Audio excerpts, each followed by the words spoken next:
Hello friends, my name is Khan and once again welcome back to my YouTube channel Karim classes. दोस्तों, आज के इस video में हम डिस्कस करेंगे क्वेश्चन नंबर 12 के बारे में। जी हाँ दोस्तों इस साल 10th क्लास के बोर्ड एग्जाम में जो क्वेश्चन नंबर 12 आपसे पूछा जाएगा, उस क्वेश्चन में आपसे 4 क्वेश्चन पूछे जाएंगे। 4 में से आपको 3 का आंसर करना होगा और कुल मिला के ये जो क्वेश्चन है ये 6 नंबर का होगा। दोस्तों, इसी बात को ध्यान में रखते हुए आज की इस वीडियो में मैंने स्पेशल 30 क्वेश्चन इंक्लूड किए हैं और मैं आपको विश्वास दिलाना चाहूंगा दोस्तों, आपके 10th क्लास के बोर्ड एग्जाम में इस साल इन्हीं में से कोई ना कोई क्वेश्चन आपसे पूछा जाएगा। तो मैं आपको विश्वास दिलाना चाहूंगा आप इन क्वेश्चंस को अच्छी तरीके से याद कर लीजिएगा। और क्वेश्चन आप याद करते हैं तो बहुत अच्छी बात है, लेकिन कम से कम इन क्वेश्चन को तो आप याद कर ही जाइएगा। तो चलिए बिना देरी के शुरू करते हैं आज की इस वीडियो को और देख लेते हैं कि वो कौन से स्पेशल 30 क्वेश्चन हैं जो आपको याद करने ही करने हैं। तो हमारा पहला क्वेश्चन इसी सीरीज में ये रहा, What did Lencho hope for, यानी लेंचो को किस चीज की उम्मीद थी, किसकी आशा थी। तो सिंपली इसका आंसर आपको इस तरीके से लिखना है, Lencho hoped for a good rain as it was much needed for a good harvest. यानी लेंचो को एक अच्छी बारिश की उम्मीद थी क्योंकि उसकी फसल के लिए एक अच्छी बारिश की बहुत बहुत बहुत जरूरत थी। ठीक है, अगला हमारा क्वेश्चन है, why does the post master send money to Lencho, यानी पोस्ट मास्टर जो है वो लेंचो को पैसे क्यों भेजता है। तो सिंपली इसका आंसर इस तरीके से आपको लिखना है, the post master sends money to Lencho in order to keep Lencho's faith in God. यानी पोस्ट मास्टर ने लेंचो को पैसे इसलिए भेजे क्योंकि वो चाहता था कि लेंचो का भगवान में विश्वास बना रहे। ठीक है, तो छोटे छोटे आंसर है, आपको इनको अच्छी तरीके से याद कर लेना है।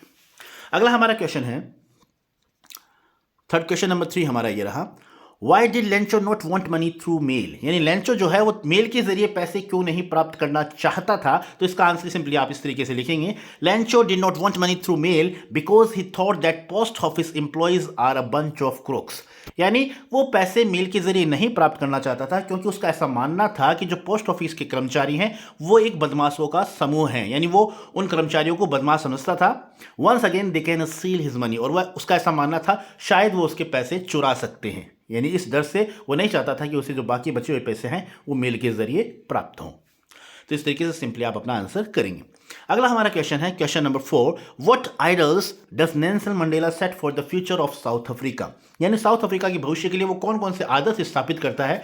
तो इसका आंसर सिंपली आपको इस तरीके से लिखना है, Nelson Mandela set the ideals of liberating people from bondage of poverty, यानी उन्होंने जो आदर्श स्थापित किया उसमें सबसे मुख्य था कि लोगों को गरीबी की दास्ता से आज़ादी दिलाई जाए। डेप्रीवेशन यानी जिन अभावों की वो जिंदगी जी रहे हैं उस जिंदगी को सुखम जो है सुखद बनाया जाए, एंड सफरिंग, और उनके दुखों का अंत किया जाए। He also set the ideal for a society where there would be no discrimination based on gender or racial origins। और उन्होंने एक आदर्श और स्थापित किया और वो ये था कि समाज में किसी भी तरह का भेदभाव नहीं होना चाहिए, खासतौर से लिंग के आधार पर और जाति के आधार पर। तो इस तरीके से उन्होंने अपने आदर्श स्थापित किए थे। ठीक है, अगला हमारा क्वेश्चन है, What does, question number 5, what does courage mean to Mandela, यानी मंडेला के अनुसार करेज का मतलब क्या है, यानी साहस का मतलब क्या है। तो उनके अनुसार इसका आंसर इस तरीके से आपको लिखना है, for Mandela's courage doesn't mean the absence of fear but a victory of over fear. यानी मंडेला के अनुसार करेज का मतलब यह नहीं है कि आप में डर नहीं हो, डर होना जरूरी है, लेकिन जो डर है उस पर विजय पाना ही असली करेज है, असली साहस है। यानी असली साहसी व्यक्ति वही है जिसके अंदर डर हो और उस डर पर वो विजय पा ले। According to him brave man need not to be fearless but should be able to conquer fear, यानी उनके अनुसार बहादुर आदमी जरूरी नहीं कि वो भयमुक्त हो, लेकिन जो भय उसके अंदर है उस भय पर वो विजय पा सके, इतना वो काबिल होना चाहिए। तो ये डेफिनेशन उन्होंने अपने हिसाब से दी है। अगला हमारा क्वेश्चन है, who according to Mandela is a prisoner of hatred, यानी मंडेला के अनुसार नफरत घृणा के कैदी कौन है। तो इसका आंसर सिंपली आपको इस तरीके से लिखना है, according to Mandela a man who takes away another's man freedom is a prisoner of hatred, यानी मंडेला के अनुसार एक इंसान जो किसी दूसरे आदमी की, दूसरे इंसान की आज़ादी को छीनता है वो घृणा का कैदी है। He is prejudiced and narrow minded, वो पूर्वाग्रहों से ग्रस्त है और संकीर्ण सोच का व्यक्ति है। तो इस तरीके से आपको अपना आंसर करना है। अगला क्वेश्चन हम देख लेते हैं, क्वेश्चन नंबर 7। क्वेश्चन नंबर 7 हमारा ये रहा, why was the young seagull alone on the ledge, यानी चट्टान के किनारे पर वो यंग सीगल था वो अकेला क्यों था। तो सिंपली इसका आंसर इस तरीके से आप लिखेंगे, the young seagull was alone on the ledge because his family members had flown to the opposite cliff and he is scared to fly. यानी जो यंग सीगल था वो चट्टान के किनारे पे अकेला इसलिए था क्योंकि उसके जो परिवार के सभी सदस्य थे वो उड़कर जा चुके थे सामने वाली चट्टान पर, यानी दूसरी चट्टान पर उड़कर जा चुके थे और उसे उड़ने में डर लग रहा था, इस कारण वो वहीं पर अकेला रह गया था। अब देख लेते हैं नेक्स्ट क्वेश्चन, क्वेश्चन नंबर 8।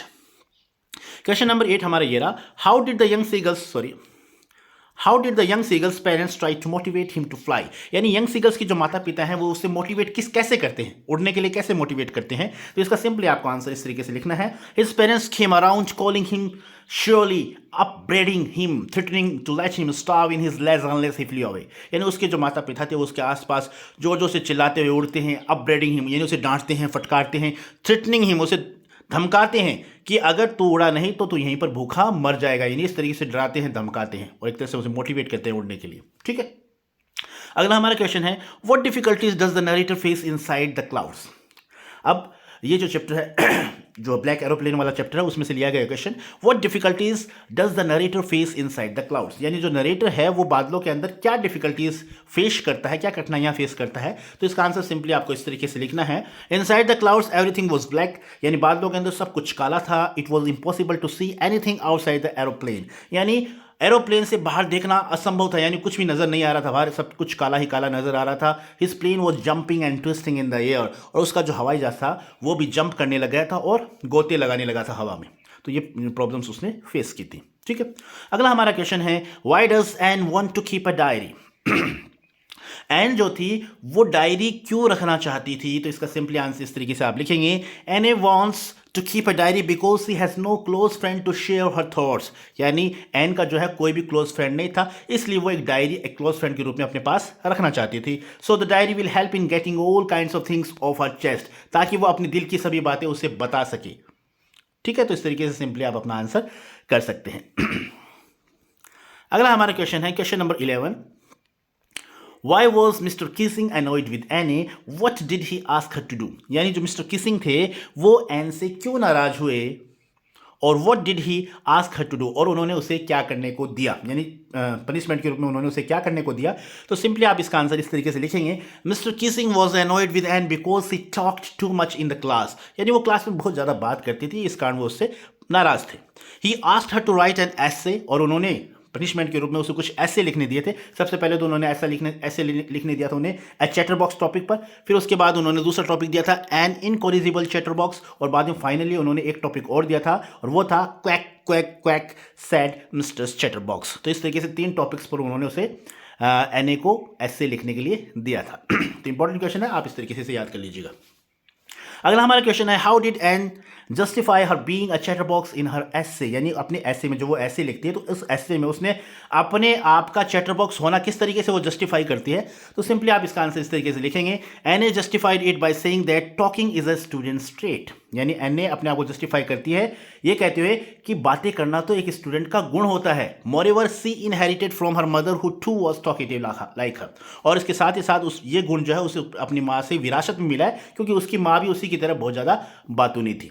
ठीक है, तो इस तरीके से वो अपना आंसर करती है, अपने आप को जस्टिफाई करती है। अगला हमारा क्वेश्चन है, ये रहा question number 13, why is writing a diary or really strange experience for Anne ए, यानी एक डायरी लिखना एन ए के लिए वास्तव में एक अजीब अनुभव था, क्यों था। तो इसका आंसर इस तरीके से आप लिखेंगे, Anne says that writing in a diary is a really strange experience for her. Anne कहती है कि डायरी लिखना उसके लिए वास्तव में एक अजीब अनुभव था, एक विचित्र अनुभव था उसके लिए। The reasons for this are that she has not written anything before. और इसका मेन कारण ये था कि उसने अपने जीवन में पहले कभी कुछ लिखा नहीं था। And she thinks, और वो ऐसा सोचती थी, that later on neither she nor anyone else will be interested in the thoughts of a 13-year-old school girl. और उसका ऐसा मानना था कि बाद में न केवल वो खुद बल्कि दूसरे लोग भी उसकी इस 13 वर्षीय लड़की की बातों पर कोई भी इसमें इंटरेस्ट नहीं लेगा, कोई भी इस डायरी को नहीं पढ़ेगा। तो उसका ऐसा भी इस डायरी के बारे में मानना था, इसलिए वो कहती है कि ये उसके लिए एक विचित्र अनुभव था। ठीक है, अगला हमारा क्वेश्चन है, when would the baker come every day, why did the children run to meet him. तो इसमें पूछा गया है, क्वेश्चन ये है कि when would the baker come every day, यानी रोजाना बेकर जो है वो कब आते थे। Why did the children run to meet him, और जो बच्चे थे वो उनसे मिलने के लिए क्यों भागते थे। तो सिंपली इसका आंसर इस तरीके से लिखेंगे, the baker would come every day once when he set out in the morning on his selling round and then again when he return after emptying his huge basket. यानी baker जो है वो रोजाना आते थे। एक बार तो तब आते थे जब वो सुबह रवाना होते थे अपना सामान बेचने के लिए, यानी सेलिंग राउंड पर जाते थे, तब आते थे वो सुबह। और बाद में जब शाम को वो लौटते थे, when he return after emptying his huge basket, और जब वो पूरा सामान बेच लेते थे, बेच कर जब वापस लौटते थे तो 2 बार उनका वहां से आना जाना होता था। The children ran to meet him for choosing their bread bangles or sweet bread, और बच्चे उनसे मिलने के लिए इसलिए भागते थे ताकि वो अपनी पसंद की ब्रेड जो है, ब्रेड बैंगल्स हैं, स्वीट ब्रेड जो है वो उन्हें चुन सके, अपनी पसंद की चीज़ें वो ले सके, इसलिए वो वहाँ पर उनसे मिलने के लिए भागते थे। क्वेश्चन नंबर 15 देख लेते हैं। क्वेश्चन नंबर 15 हमारा ये रहा, What did the bakers wear in the Portuguese days when the author was young? यानी 2 क्वेश्चन पूछेंगे एक ही क्वेश्चन में कि बैकर्स वो क्या पहनते थे, पुर्तगाल के समय में क्या पहनते थे, और जब ऑथर यंग था, जवान था, उस समय क्या पहनते थे। तो दोनों का आंसर आप इस तरीके से लिख सकते हैं। In the Portuguese days the bakers वोर कबाई, यानी वो उस वक्त वो क्या पहनते थे, कबाई नाम का एक जो फ्रॉक टाइप का एक कपड़ा होता था वो पहनते थे। A single piece long frock reaching down to the knees, यानी घुटनों तक का एक कपड़ा होता था, चोगा टाइप होता था, वो पहनते थे। ठीक है, उसे बोलते थे कबाई। तो ये तो पुर्तगाल के समय पहनते थे। और जब ऑथर यंग था तो उस समय वो क्या पहनते थे, बैकर क्या पहनते थे, when the author was young the bakers वोर ए शर्ट एंड ट्राउजर्स, तो उस वक्त वो एक शर्ट पहनते थे, ट्राउजर पहनते थे, और ट्राउजर कैसा होता था, shorter than full length ones, यानी फुल पैंट से तो छोटा होता था, and longer than half pants, और हाफ पैंट यानी निक्कर से थोड़ा सा बड़ा और फुल पैंट से थोड़ा छोटा होता था, वैसा वो ट्राउजर पहनते थे। तो सिंपली आप अपना आंसर इस तरीके से लिख सकते हैं। अगला हमारा क्वेश्चन है question number 16, how is sweet bread known as बोल इंपॉर्टेंट, यानी स्वीट ब्रेड जिसे बोल के नाम से भी जाना जाता था वो कैसे इंपॉर्टेंट है, उसका क्या महत्व था।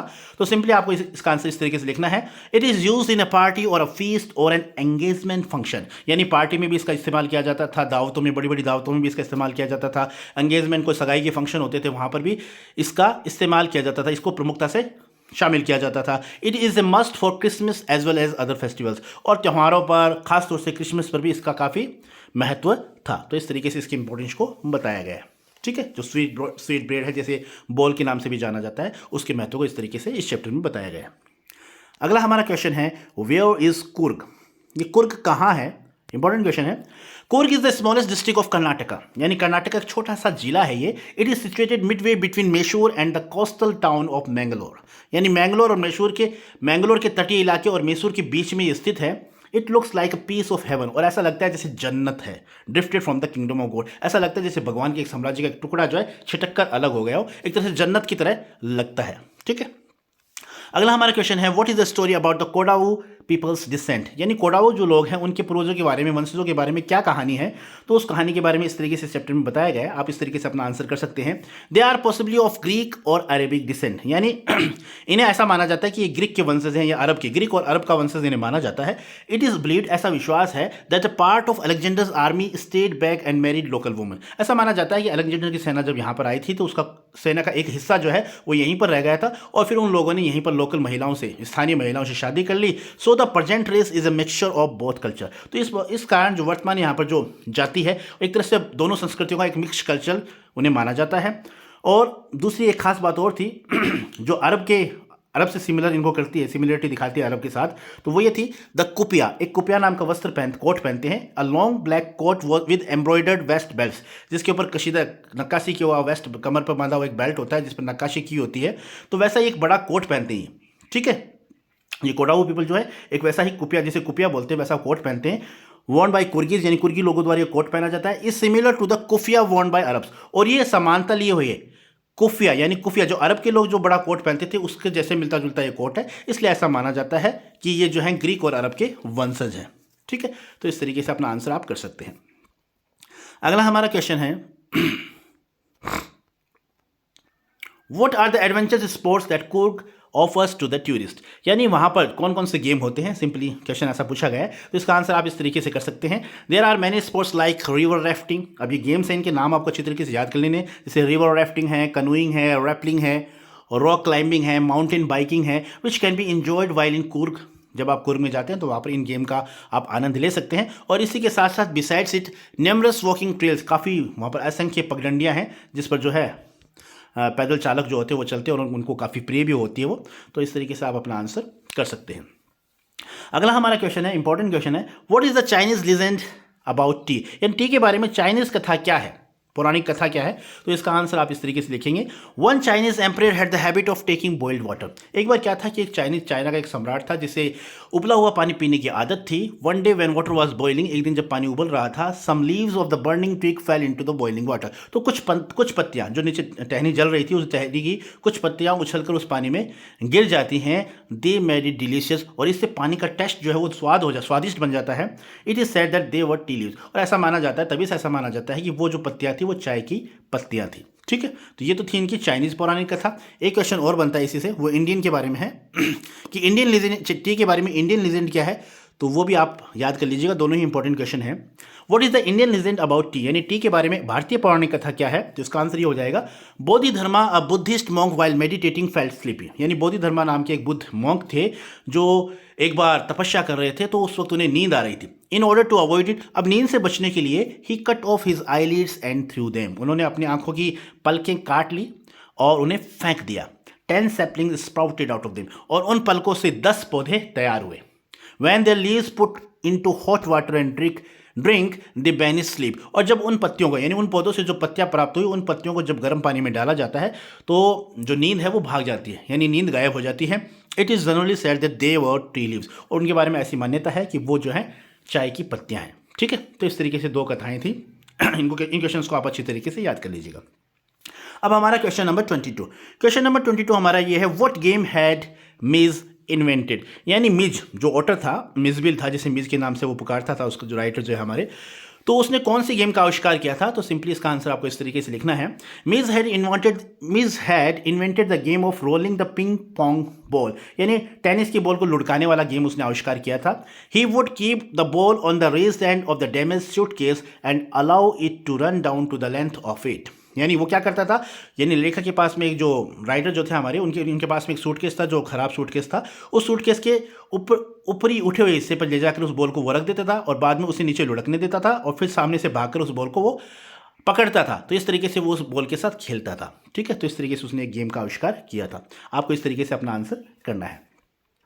अगला हमारा क्वेश्चन है, इंपॉर्टेंट क्वेश्चन है, what guesses did the Londoners make about what Mij was, यानी जो लंदन वासी हैं उन्होंने क्या अनुमान लगाया, मिज के बारे में क्या अनुमान लगाया कि भी क्या कौन जानवर है, कैसा जानवर है, क्या है, इसके बारे में वो क्या अनुमान लगाते हैं, तो इसका आंसर आप इस तरीके से लिखेंगे, Londoners guessed about Mij as a baby seal, a squirrel, a walrus, a hippo, a beaver, a bear cub, a leopard that had change sports and a brontosaur, यानी लंदन वासी जो उसके बारे में अलग अलग अनुमान लगाते हैं, कोई कहता है ये बेबी शील है, कोई कहता है ये गिलहरी है, कोई कहता है वालरस है, कोई कहता है हिप्पो है, कोई कहता है बियोवर है, अलग अलग ये जानवरों के नाम बता रहे हैं वो। अब बियर कब कोई भालू का बच्चा मानता है, कोई इसे चीता मानता है जिसने अपने धब्बों को बदल लिया हो, एंड ए ब्रोंटोसोर कोई इसे डायनासोर प्रजाति का मानता है, but they didn't guess means to be an otter, लेकिन वास्तव में जो वो ऑटर था, ऑटर किसी ने भी उसे नहीं माना, यानी सभी ने दूसरे अनुमान लगाए, लेकिन वास्तव में मिज जो था वो एक ऑटर था, एक उदबिलाव था, लेकिन किसी ने भी नहीं कहा कि ये उदबिलाव है। ठीक है, तो इस तरीके से अपना आंसर आप कर सकते हैं, इंपॉर्टेंट क्वेश्चन है। अगला हमारा क्वेश्चन है, what difficulties did the narrator face in making a phone call to England, यानी क्या परेशानियां नरेटर को फेस करनी पड़ी जब वो इंग्लैंड फोन करता है, तो इसका सिंपली आप आंसर इस तरीके से करेंगे, the call was to be booked 24 hours in advance, यानी call was to be book, यानी उस वक्त क्या था, कॉल करने के लिए आपको 24 घंटे पहले ही बुकिंग करनी होती थी। The first day line was out of order, और जो पहले दिन कॉल करने जाता है तो जो लाइन थी वो खराब थी। Second day exchange had public holiday, दूसरे दिन एक्सचेंज में एक सार्वजनिक अवकाश था। The third day there was another breakdown, और तीसरे दिन भी कोई ना कोई वहाँ पर प्रॉब्लम थी, इस कारण वो इंग्लैंड जो है फ़ोन नहीं कर पाया, तो ये प्रॉब्लम उसने फेस की थी। ठीक, अब देख लेते हैं हमारा नेक्स्ट क्वेश्चन, और नेक्स्ट क्वेश्चन भी इंपॉर्टेंट है, वैसे तो सभी क्वेश्चन इंपॉर्टेंट है, आप सभी क्वेश्चन को अच्छी तरीके से याद कर लीजिएगा। हमारा नेक्स्ट क्वेश्चन है, what was Valli's favourite pastime, यानी वली जो है मैडम राइट से बस इस चैप्टर से लिया गया है, वली का फेवरेट पास टाइम क्या था, तो सिंपली आपको इसका आंसर इस तरीके से लिखना है, Valli's favourite pastime was standing in the front doorway of her house, यानी अपनी घर की दहलीज पर खड़े रहना ही उसका सबसे फेवरेट पास टाइम था। और वो क्या करती थी वहाँ खड़े रहकर, watching what was happening in the street outside, वो देखती रहती थी कि गली में बाहर क्या हो रहा है, बस यही देखना ही उसका सबसे बढ़िया फेवरेट पास टाइम था। अगला हमारा क्वेश्चन है, why does the conductor refer to Valli as madam, यानी कंडक्टर जो है वो वली को मैडम क्यों कहता है, तो इसका आंसर इस तरीके से आपको करना है, the conductor called Valli madam because of a commanding behaviour and curt replies, यानी जो कंडक्टर था वो वली को मैडम इसलिए कहता है क्योंकि जो वली का जो बिहेवियर था वो काफ़ी कमांडिंग था और वो रूखे रूखे जवाब दे रही थी। She behaved like a grown up and did not think that she was a child. और वो ऐसा व्यवहार कर रही थी जैसे कोई वयस्क आदमी व्यवहार करता है, और वो नहीं मानती थी कि वो एक छोटी बच्ची है। She also refuses to take his help, और साथ ही साथ उसने उसकी मदद लेने से भी इनकार कर दिया था, इसलिए कंडक्टर जो है उसे मैडम कहकर पुकारता है। ठीक है, अब क्वेश्चन नंबर 27 देख लेते हैं। How did, just a minute, एक मिनट देख लेते हैं। How did Wali save money for her first journey, यानी वली ने अपनी पहली यात्रा के लिए पैसे कैसे बचाए। तो इसका सिंपली आपको आंसर इस तरीके से करना है, वली सेव्ड एवरी कॉइन सी गॉट, यानी वली ने हर जो भी पैसे उसे मिले उसे उसने सेव किया, बचा कर रखा। She controlled her temptation to buy peppermints, toys, balloons, यानी खिलौनों के लिए, गुब्बारों के लिए, पेपरमिंट्स के लिए भी उसने लालच नहीं किया, उन चीज़ों को उसने नहीं खरीदा उन पैसों से। एट अ विलेज फेयर, यहाँ तक कि जब वो गांव के मेले में गई, सी didn't even ride the merry go round, यहाँ तक कि उसने मैरी गो राउंड जो झूला होता है, गोल गोल झूला होता है, उस झूले पर भी उसने नहीं झूला, यानी उस झूले का भी उसने आनंद नहीं लिया। तो इस तरीके से उसने अपने पैसे बचाए थे फर्स्ट जर्नी के लिए। ठीक है, अगला हमारा क्वेश्चन है, डिस्क्राइब किसा गौतमीज ग्रीफ, यानी किसा गौतमी जो है उसके दुख का वर्णन करना है आपको, उसका क्या दुख था। तो इसका सिंपली आप आंसर इस तरीके से लिखेंगे, किसा Gautami had an only son and he died, यानी किसा गौतमी का एक ही लड़का था और वो मर चुका था। In her grief she carried the dead child to all her neighbours asking for medicine, और अपने दुख में वो अपने बच्चे को, मरे हुए बच्चों को अपने सभी पड़ोसियों के पास में ले जाती है और डिमांड करती है कि इसे कोई दवाई दे, इसे कोई जिंदा कर दे। She wanted to make her dead child alive, वो अपने मरे हुए बेटे को जीवित करवाना चाहती थी। तो ये उसका दुख था। ठीक है, क्वेश्चन नंबर 29, क्वेश्चन नंबर 29 हमारा ये रहा, What do you understand by the terms Buddha and Bodhi tree, यानी बुद्धा और बोधि ट्री के बारे में आप क्या समझते हैं, इनसे क्या आपका क्या मतलब है, तो क्या क्या समझते हैं इनसे। तो इसका सिंपली आंसर आपको इस तरीके से लिखना है, the terms Buddha means the awakened और द एनलाइटेंड, यानी बुद्धा का मतलब तो ये होता है अवेकन्ड या एनलाइटेंड, यानी जागृत, ज्ञानवान। ठीक है, और and the term Bodhi tree means, और बोधि ट्री का मतलब होता है ट्री ऑफ विजडम, यानी बुद्धि का वृक्ष। तो सिंपली आपको इसी तरीके से अपना आंसर करना है अगर एग्जाम में ये क्वेश्चन पूछा जाता है तो। ठीक है, अगला हमारा क्वेश्चन है, what does the Buddha say about obtaining the peace of mind, यानी मन की शांति के लिए बुद्धा, मन की शांति प्राप्त करने के लिए बुद्धा क्या कहते हैं। तो बुद्धा इसके लिए कहते हैं, फॉर ऑब्टेनिंग मेंटल पीस, यानी मानसिक शांति प्राप्त करने के लिए, द बुद्धा सेज, बुद्धा कहते हैं, that who wishes to seek, जो इन्हें प्राप्त करना चाहता है, he should draw out the arrow of lamentation and complaint and grief, यानी अगर कोई इंसान मन की शांति प्राप्त करना चाहता है तो उसे विलाप, शिकायत, दुख, इन सभी तीरों को अपने मन से निकाल फेंकना होगा, तभी जाकर वो मन की शांति प्राप्त कर पाएगा। तो ये थे इंपॉर्टेंट 30 क्वेश्चंस। दोस्तों मैं आपको विश्वास दिलाना चाहूंगा, एग्जाम में इन्हीं में से कोई ना कोई क्वेश्चन पक्का, इन्हीं में से क्वेश्चन पूछ लिए जाएंगे आपको, तो आप इन क्वेश्चन को पक्का जरूर याद कर जाइएगा। So this is all about the video. I hope you like this video, and if you did, please give it a like and share with your friends and siblings who are especially in 10th class. So once again, thank you so much for watching this video till the very end. See you soon in next video. Till then, take care of yourself. Keep watching, keep growing, keep learning, keep smiling. And once again, thank you. Have a nice day.